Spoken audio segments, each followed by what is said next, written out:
अपनी पार्टी के उम्मीदवारों के समर्थन में मुझे सुनने के लिए यहाँ भारी संख्या में इकट्ठा हुए हैं, तो उसके लिए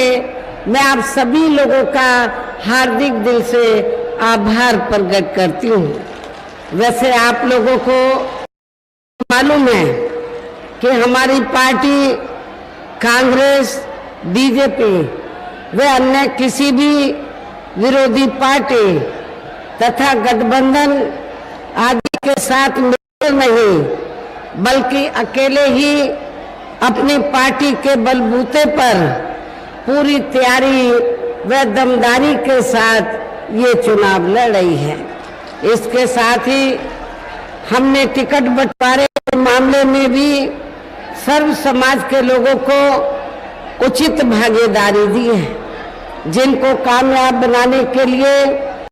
पार्टी के लोग पूरे जी जान से लगे हैं।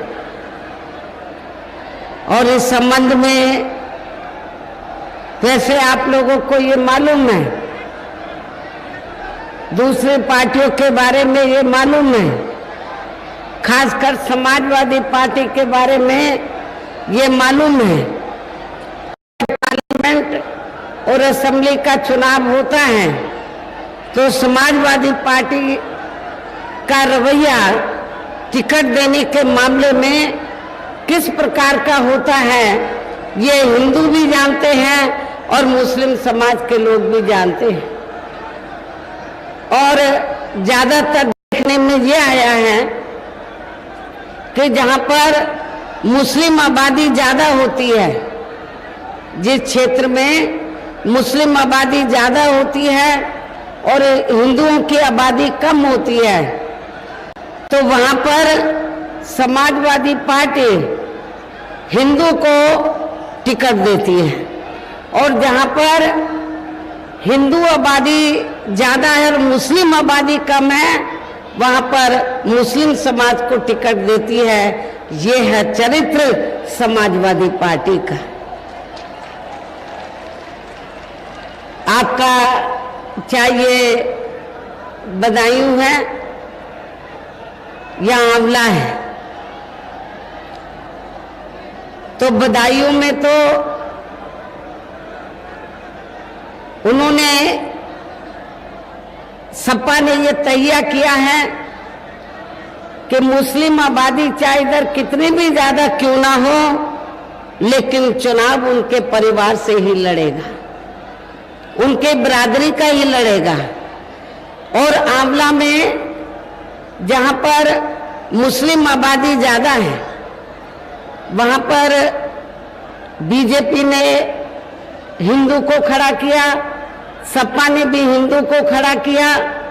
लेकिन जब सपा को लगा कि दो हिंदू खड़े होने से बीएसपी का मुस्लिम कई चुनाव ना जीत जाए, तो समाजवादी पार्टी ने, हमारे उम्मीदवार का ये कहना है कि तब फिर समाजवादी पार्टी ने हमारी पार्टी का फर्जी फार्म ए और बी लगाकर तो वहां पर एक हिंदू को खड़ा करा दिया, ताकि बीएसपी का जो उम्मीदवार है तो वो चुनाव के मैदान में से हट जाए। हालांकि इसके लिए जब मुझे ये सब जानकारी मिली तो मैंने इत्तेफाक से, उस दिन मेरा कोई प्रोग्राम था नहीं क्षेत्र में, तो हमने सही तथ्य मुख्य चुनाव आयोग के सामने रखे। हम उनका थैंक्स अदा करते हैं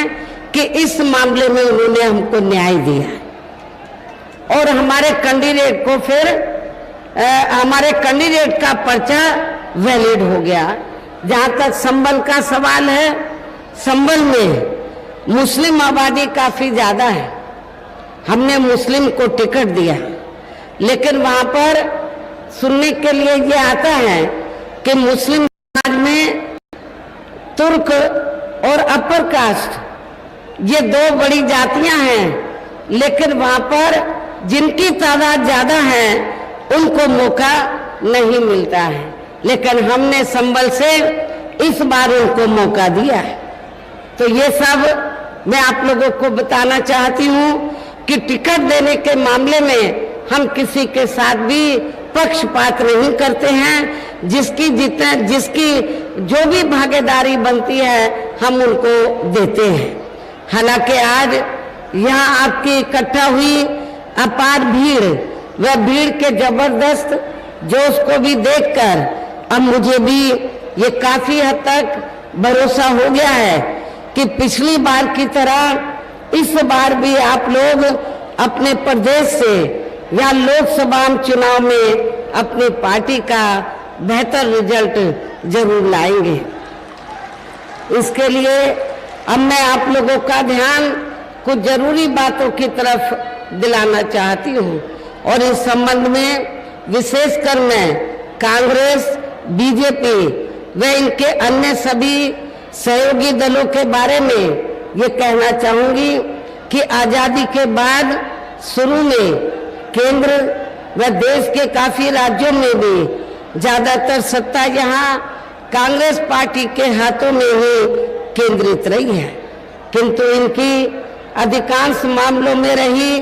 गलत नीतियों एवं गलत कार्य प्रणाली आदि की वजह से ही फिर इस पार्टी को केंद्र व काफी राज्यों की भी सत्ता से बाहर होना पड़ा है तथा यही स्थिति इनकी सहयोगी पार्टियों की भी बनी रही है। इतना ही नहीं बल्कि इनकी सरकारों में दलित व पिछड़े वर्गों की तथा इनके मसीहा परम पूज्य बाबा साहब डॉक्टर अंबेडकर की भी हर मामले में हर स्तर पर काफी ज्यादा उपेक्षा की गई है, जिसके कारण ही पिछले कई वर्षों से बीजेपी व इनके सहयोगी दल केंद्र व काफी राज्यों की भी सत्ता में काबिज हो गए हैं। कांग्रेस सत्ता से बाहर हुई, उनके सहयोगी दल सत्ता से बाहर हुए और फिर इसके स्थान पर तो पिछले कुछ वर्षों से बीजेपी व इनके सहयोगी दल केंद्र एवं काफी राज्यों की भी सत्ता में काबिज हो गए हैं, लेकिन इनकी भी ज्यादातर रही जातिवादी, पूंजीवादी, संकीर्ण, सांप्रदायिक व द्वेषपूर्ण नीतियों, कार्य प्रणाली आदि से तथा इनकी कथनी व करनी में भी काफी अंतर होने की वजह से अब ऐसा लगता है कि इस बार ये पार्टी भी यानी कि भारतीय जनता केंद्र की सत्ता में आसानी से वापस आने वाली नहीं है। चुनाव इस बार फ्री एंड फेयर होता है। आम चर्चा के मुताबिक वोटिंग मशीनों में भी कोई गड़बड़ी जाती है और वैसे भी इस बार चुनाव में इनकी कोई भी पुरानी एवं नहीं चल रही नाटकबाजी, जुमलेबाजी व गाली आदि काम में आने वाली नहीं है। इनकी नई आए दिन गारंटी आप लोगों के सामने आ रही है। ये सब देश की जनता काफी हद तक इस बात को समझ चुकी है कि इनकी पार्टी ने अब तक देश के विशेषकर गरीबों, कमजोर तबकों, मध्यम वर्गीय एवं मेहनतकश लोगों को जो इन्हें अच्छे दिन दिखाने के प्रलोभन भरे वायदे किए हैं तथा इन लोगों को अनेकों हवाई व कागजी गारंटी आदि भी दी है, तो इनका जमीनी हकीकत में अभी तक इन्होंने लगभग 1/4 हिस्सा भी कार्य पूरा नहीं किया है, बल्कि इसके स्थान पर इनका ज्यादातर समय व ताकत भी यह इनके अपने बड़े बड़े पूंजीपतियों एवं धन्ना सेठों को ही ज्यादा से ज्यादा मालामाल व धनवान आदि बनाने में तथा उन्हें हर स्तर पर छूट देने में व बचाने में ही लगी रही है, जिनके अधिकांश आर्थिक सहयोग से ये पार्टी व अन्य पार्टियां भी अपना संगठन चलाती हैं तथा चुनाव आदि भी लड़ाती हैं, जिसका काफी कुछ खुलासा बॉन्ड की आई रिपोर्ट से भी हो जाता है। इसके साथ ही अब ऐसा लगता है कि कांग्रेस पार्टी की तरह ही बीजेपी ने भी केंद्र की सरकारी जांच एजेंसियों का ज्यादातर राजनीतिकरण कर दिया है। इसके अलावा देश के किसान वर्ग भी वर्तमान बीजेपी की सरकार में शुरू से ही अपनी विभिन्न काफी ज्यादा दुखी व परेशान रहे हैं और अभी भी हैं। जबकि यूपी में 4 बार हमारी पार्टी की रही सरकार ने इनके हितों का भी हर स्तर पर विशेष ध्यान रखा है। इतना ही नहीं बल्कि केंद्र में पूर्व की रही कांग्रेसी सरकार की तरह ही वर्तमान भाजपा सरकार में भी इनकी जातिवादी, हीन, सांप्रदायिक एवं पूंजीवादी सोच व नीतियों के चलते ही पूरे देश में सर्व समाज में से खासकर गरीबों, दलितों, आदिवासियों, पिछड़े वर्गों, मुस्लिम एवं अन्य धार्मिक अल्पसंख्यक समाज के लोगों का भी पूर्ण रूप से विकास व उत्थान आदि नहीं हो सका है। और इस संदर्भ में वैसे आप लोगों को ये मालूम है कि पूरे देश में यहाँ दलितों, आदिवासियों एवं अन्य पिछड़े वर्गों का सरकारी नौकरियों में वर्षों से अधूरा पड़ा आरक्षण का कोटा भी अभी तक पूरा नहीं भरा गया है। विशेषकर एससी व एसटी वर्गों के सरकारी कर्मचारियों का आरक्षण भी अब काफी हद तक प्रभावहीन ही बना दिया गया था और सरकार में तो ये व्यवस्था बिल्कुल ही खत्म कर दी गई थी। साथ ही केंद्र व राज्यों में भी विरोधी पार्टियों की रही सरकारों में इन प्राइवेट सेक्टर में आरक्षण दिए जाने की व्यवस्था किए बिना ही इनकी सरकारों में ज्यादातर सरकारी कार्य अब प्राइवेट सेक्टर के जरिए ही इनके बड़े बड़े पूंजीपतियों व धन्ना सेठों आदि को ही दिए जाने के कारण अब इनको पूरे देश में आरक्षण का बहुत कम ही लाभ मिल पा रहा है। इसी प्रकार इनका अन्य और मामलों में भी शोषण व उत्पीड़न आदि होना अभी तक भी बंद नहीं हुआ है। इसके साथ साथ मुस्लिम व अन्य धार्मिक अल्पसंख्यक समाज के लोगों की भी हालत हर स्तर पर काफी ज्यादा खराब व दयनीय ही बनी हुई है, जिसका काफी कुछ खुलासा सच्चर कमेटी की रिपोर्ट में भी किया गया है। इतना ही नहीं बल्कि पिछले कुछ वर्षों से केंद्र व अधिकांश राज्यों में भी बीजेपी व आरएसएस की सरकारों के चलते हुए अब इनका विकास व उत्थान आदि होना भी काफी हद तक बंद सही हो गया है। आए दिन इन पर खासकर हिंदुत्व की आड़ में हो रही जुल्म जाति भी यहाँ काफी ज्यादा चरम सीमा पर पहुंच चुकी है। इसके साथ साथ अपर कास्ट समाज में से विशेषकर गरीब लोगों की भी हालत हमें कोई खास अच्छी नजर नहीं आती है। इनकी गलत कृषि नीतियों के कारण किसानों को भी आए दिन आंदोलित ही होना पड़ रहा है। साथ ही इनके गलत आर्थिक नीतियों की वजह से देश की अर्थव्यवस्था पर भी इसका काफी बुरा प्रभाव पड़ रहा है, जिससे यह विशेषकर छोटे एवं मध्यम वर्गीय व्यापारी वर्ग भी काफी ज्यादा दुखी व परेशान हैं। और अब केंद्र में पूर्व की रही सरकारों की तरह ही वर्तमान भाजपा सरकार में भी यहाँ पूरे देश में गरीबी, बेरोजगारी एवं महंगाई आदि भी लगातार काफी ज्यादा बढ़ रही है। देश में हर स्तर फैला भ्रष्टाचार भी अभी तक खत्म नहीं हुआ है। साथ ही अपने देश की सीमाएं भी अभी तक पूरे तौर से सुरक्षित नहीं है। ये भी बड़ी चिंता की बात है। ऐसे में अब आप लोगों को देश में हो रहे लोकसभा चुनाव में कांग्रेस, बीजेपी व इनकी सहयोगी पार्टियों को भी केंद्र की सत्ता में आने से जरूर रोकना है। जिनकी गलत नीतियों व गलत कार्य प्रणाली आदि को आप लोग काफी हद तक आजमा भी चुके हैं। ऐसी स्थिति में अब ये विरोधी पार्टियां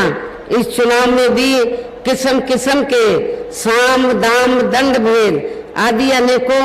हथकंडे इस्तेमाल करके केंद्र की सत्ता में आने की भी पूरी कोशिश में लगे हैं, जिनसे अपनी पार्टी के लोगों को हर स्तर पर काफी ज्यादा सावधान रहना है। और इस मामले में विरोधी पार्टियां अपने अपने पक्ष में हवा बनाने के लिए खासकर मीडिया, ओपिनियन पोल व सर्वे आदि का जो बड़े पैमाने पर इस्तेमाल कर रही हैं, तो उनसे भी अपनी पार्टी के लोगों को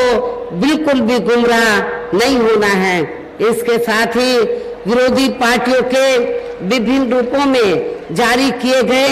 इनके हवाई व प्रलोभन भरे चुनावी घोषणा पत्रों एवं वायदों आदि के बहकावे में भी अपनी पार्टी के लोगों को कतई नहीं आना है, जिन्हें ये पार्टियां चुनाव खत्म होने के बाद ज्यादातर अमल में नहीं लाती हैं और अब जिन पर से देश की जनता का अधिकांश विश्वास ही उठ गया है। यही खास वजह है कि हमारी पार्टी किसी भी चुनाव में अपनी पार्टी का कोई भी चुनावी घोषणा पत्र आदि जारी नहीं करती है। वैसे भी हमारी पार्टी किसी भी मामले में कहने में बहुत कम बल्कि कार्य करके दिखाने में ही ज्यादा विश्वास रखती है। और इस बात का सबसे बड़ा सबूत यह है कि उत्तर प्रदेश में 4 बार हमारी पार्टी के नेतृत्व में रही सरकार ने चुनाव में अपनी पार्टी के बिना कोई जारी किए गए चुनावी घोषणा पत्र के ही प्रदेश व आम जनहित में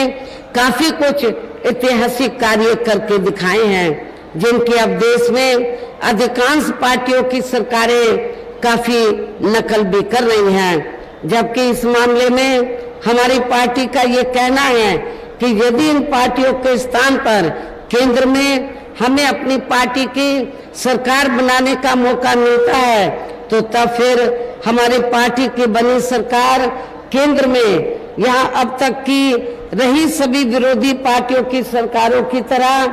तो केवल हवाई व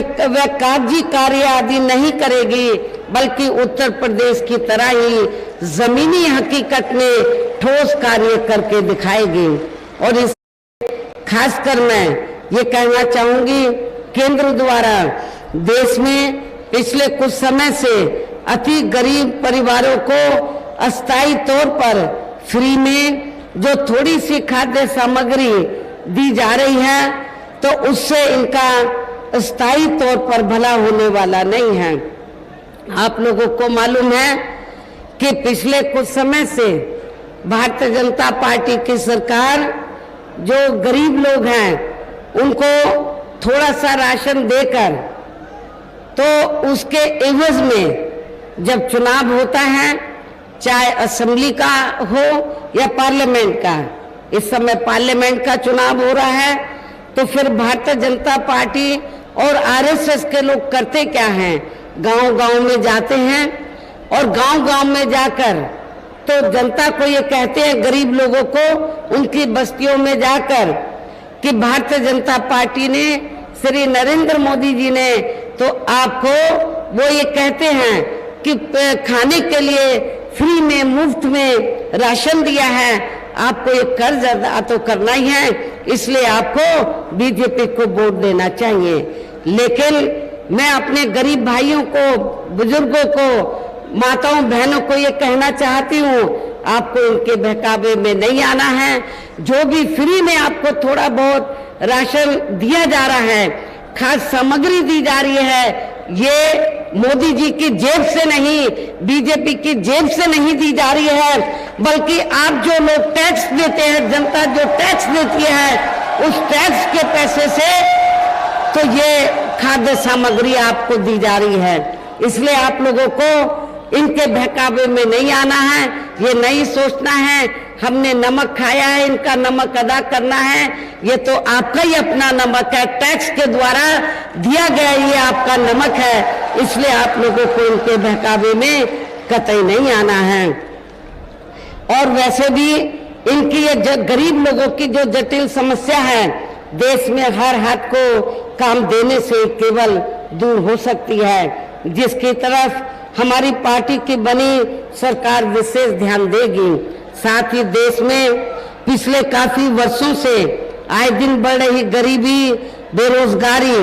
व महंगाई आदि से भी जनता बहुत ज्यादा दुखी व परेशान है, जिसे भी आर्थिक नीतियों में तब्दीली करके जरूर दूर किया जाएगा। हिंदुत्व की भी आड़ में पिछले कुछ वर्षों से खासकर मुस्लिम समाज के लोगों का द्वेष की भावना से जो इनका काफी ज्यादा शोषण व उत्पीड़न आदि किया जा रहा है, तो उसे भी जरूर रोका जाएगा। और ये सब हमने